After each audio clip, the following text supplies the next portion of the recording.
Mesdames et messieurs, bonjour. On apprend à ce jour qu'il y a une élection présidentielle qui se prépare pour le mois de février. Avec quel parti M. Oligui va pouvoir préparer son élection?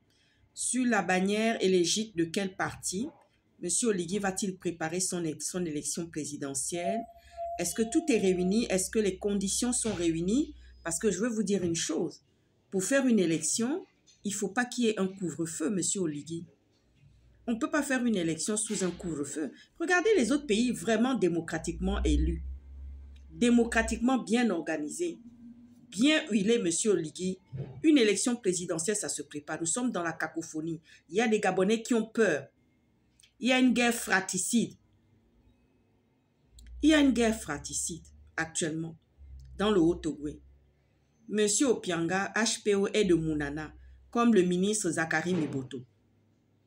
Mais comment c'est possible qu'à ce moment-là, vous organisez des élections et vous en avez encore après vos congénères, après vos copains, avec qui vous avez organisé notamment le coup d'État, le coup de force. Monsieur Oligui, c'est sous quelle bannière et quel parti? J'espère que ce n'est pas avec les pédégistes, parce que je vous l'avais dit, les pédégistes ne peuvent pas être un parti du centre. La dernière fois, j'ai aperçu un parti qui se présentait, qui allait aux confins des situations sociales des gens, qui était soi-disant un parti du centre. Mais il n'y aura pas de parti, il n'y a pas de parti de centre en Afrique. Hein. Il n'y a pas de parti du centre. Et monsieur Oligui, vous ne faites pas l'unanimité par rapport à ce que vous voulez organiser actuellement. Ça, c'est pour dire que vous allez venir vous asseoir pour que les gens ne puissent pas vraiment lutter par rapport à cette présidentielle. Alors moi, je ne sais pas comment allez-vous organiser les choses. Est-ce que nous sommes vraiment dans le bon timing? Est-ce que nous sommes vraiment dans les bonnes préparations pour pouvoir organiser ça? J'en appelle aussi à mes deux frères, mes deux petits frères, Thibaut Adjatis et Wilfried Okumba. Mes deux frères, Anchama. Il s'avère qu'il y a une guerre fratricide qui se passe dans la province du Haut-Ogooué. Monsieur Oligui a oublié qu'il est du Haut-Ogooué et que HPO est son frère de la même province. Et aujourd'hui, nous nous retrouvons avec des histoires qui n'en valent pas la peine. Les Gabonais ont peur. C'est une guerre fratricide qui est en train de se préparer. Quand je vois qu'il y a des gens qui mettent les émotions, il y a des gens qui mettent les émotions dans cette histoire, qui ne cherchent pas à pouvoir comprendre ce qui est en train de se jouer et qui créent encore de la tension. Pendant ce temps, il y a maintenant des généraux aussi qui sont menacés. Monsieur Oligui, tout ça pourquoi? Vous n'allez pas pouvoir vous asseoir tout seul au pouvoir. Il faut des partenaires. Quand on vient au pouvoir, il faut des partenaires. Vous allez vous asseoir avec les PDG. Je ne pense pas que les PDG qui ont vraiment de la lucidité, qui ont un bon raisonnement, qui regardent les choses de près, ne pourront pas venir s'asseoir avec vous pour dire que oui, ça y est, ils vont s'asseoir avec vous. Moi, je pose des questions à mes deux petits frères-là pour leur demander que, mais Wilfried et Thibaut, qu'en pensez-vous de cette guerre fratricide? Parce que c'est le moment où il faut sortir, puisque maintenant, monsieur va organiser en 2025, en février 2025, monsieur va organiser des élections, soi-disant. Mais est-ce que ces élections seront transparentes et ouvertes? Je ne pense pas. Les conditions ne sont pas réunies pour une élection maintenant. Monsieur Oligui, les conditions, tant qu'on est en train de traquer les uns et les autres, tant qu'on accuse à tout va et à tout bas, pour dire que oui, telle personne a fait ceci, telle personne était dans le coup pour pouvoir sortir HPO et tout. HPO est déjà parti. HPO va se préparer aussi de son côté de toutes les façons. Mais ce que je voudrais dire à M. Oligui, c'est que les conditions de transparence et de régularité ne sont pas réunies pour pouvoir faire une élection présidentielle.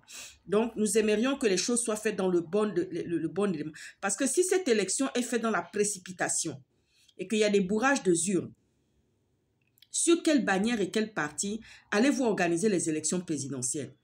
Nous avons déjà un ambassadeur qui est venu tout dernièrement, qui est parti saluer les gens du PDG. Monsieur Oligui, c'est une manière de vous contester. C'est une manière, la communauté internationale ne voit pas ça d'un bon œil. Et nous avons une affaire d'Opianga qui est en suspens comme ça, qui n'est pas réglée. Il y a des affaires des généraux que vous accusez aussi en même temps. Mais dites-nous sous quelle bannière vous allez pouvoir organiser ces élections-là. Il y a beaucoup de Gabonais qui ont peur dans les chaumières, qui se disent que oui, c'est la guerre civile. Mais cette guerre civile, cette déstabilisation, monsieur Oligui, vous avez attendu juste le moment où les élections vont se préparer pour le faire. Dans d'autres pays, les gens ont demandé qu'il n'y ait pas une élection tout de suite. Parce que les conditions ne sont pas réunies, monsieur Oligui. Les conditions ne sont pas réunies. C'est vrai que vous jouez avec les émotions des Gabonais. Les Gabonais ont vite peur.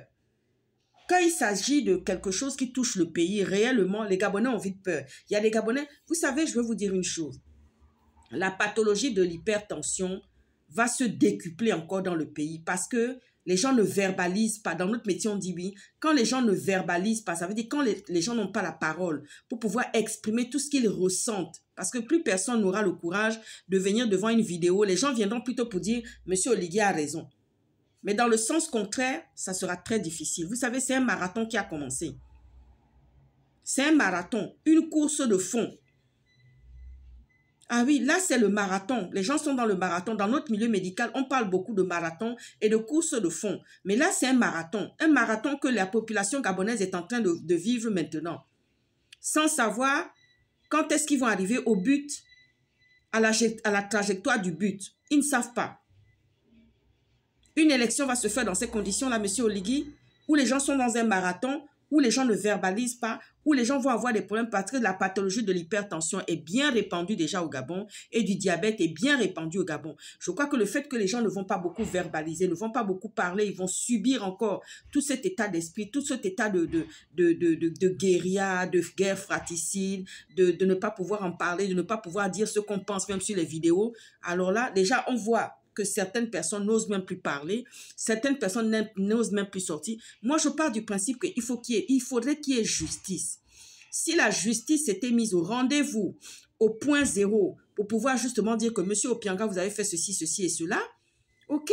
Mais là, vous avez attendu qu'il y ait cette affaire Opianga pour pouvoir même invectiver et accuser aussi les généraux. Monsieur Oligui, comment c'est possible? Vous savez, il y a des thématiques qu'on peut comprendre quand on est d'une région. Mais là, j'en appelle à mes deux petits frères, Thibaut Adiatis et Wilfried Okumba, pour pouvoir parler. Parce que franchement, ce serait bien que vous puissiez venir aussi parler à celui-là pour lui dire, mais comment c'est possible? Qu'est-ce qui peut être réuni en ce moment? Rien ne peut être réuni en ce moment quand on voit que 2025, il n'y a pas l'apaisement. Une élection se fait dans l'apaisement. Mais là, il n'y a pas l'apaisement. Qui va se jeter à l'eau et sur quelle bannière M. Oligui va se présenter pour pouvoir être élu ou ne pas être élu président? Dites-nous un peu sur quelle bannière. Avec quel parti allez-vous marcher ensemble? Est-ce que c'est avec la société civile? Est-ce que c'est avec les anciens activistes qui sont restés à Libreville que vous allez marcher et vous allez faire un parti ensemble? Parce qu'il y a des activistes de l'intérieur.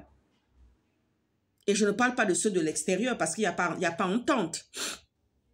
Mais ceux de l'intérieur, on commence à voir certains qui commencent à sortir, certains commencent à faire des photos. Depuis qu'il y a eu cette affaire Opianga, on voit Stéphane Zin aller à Port-Gentil, présenter les choses d'une certaine manière. Bon, tout ça, c'est de la communication. Mais en tous les cas, le vrai problème en lui-même, il n'est pas réglé. Le vrai problème en lui-même n'a pas été solutionné. Le vrai problème en lui-même n'a pas encore trouvé une stratégie magnifique pour pouvoir dire que oui, on sort, le feuillage commence à s'ouvrir, il y a une porte d'ouverture, une fenêtre d'ouverture, un plan de tir qui est déjà préparé. On n'en a pas. Concernant ces élections-là, on n'en a pas. Regardons bien. Je ne sais pas qui est prêt. Parce qu'à l'heure actuelle, normalement, on n'aurait pas dû se focaliser sur l'affaire Opianga. Si M. Oligui avait fait bien les choses dès le départ, parce que M. Oligui, c'est quelqu'un qui est dans l'émotivité. C'est quelqu'un qui est aussi dans l'émotion, qui marche beaucoup dans l'émotion. Alors, comme il a envie de régner tout seul, dès que quelqu'un lui donne un plan stratégique qui n'en est pas un, qui est un coup foireux, et M. Oligui se jette là-dedans. Je vous le dis, M. Oligui, cette affaire d'Opianga-là, c'est un coup foireux. Vous auriez dû ne pas prendre cet angle-là, cet angle d'attaque-là. Moi qui suis stratège, je sais de quoi je suis en train de parler. Vous n'auriez pas dû prendre ça. Je ne vais pas vous apporter des conseils parce que je ne suis pas votre stratège, mais ceux que je conseille en général, à qui je fais des stratégies, ça marche très bien.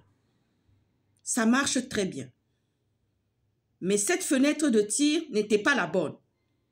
Cet angle de tir n'était pas la bonne. Moi qui ai pratiqué souvent les armes à feu, cette fenêtre de tir et cet angle de tir n'est pas la bonne, monsieur Oligui.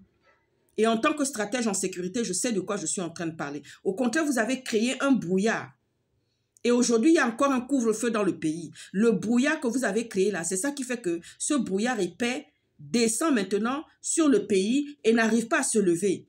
Comment allez-vous faire? Où est le tire-bouchon avec lequel vous allez sortir ce bouchon qui est dans la bouteille de champagne pour faire en sorte que cette élection se passe très bien, monsieur Oligui? C'est la question que je viens vous poser. Ce n'est pas un quiz, hein, mais c'est une question avec beaucoup de thématiques derrière que je viens vous poser. Il y a des problématiques, il y a des thématiques qui sont là, mais qui ne sont pas résolues, dont on n'a pas les réponses. Alors, donnez-nous les réponses.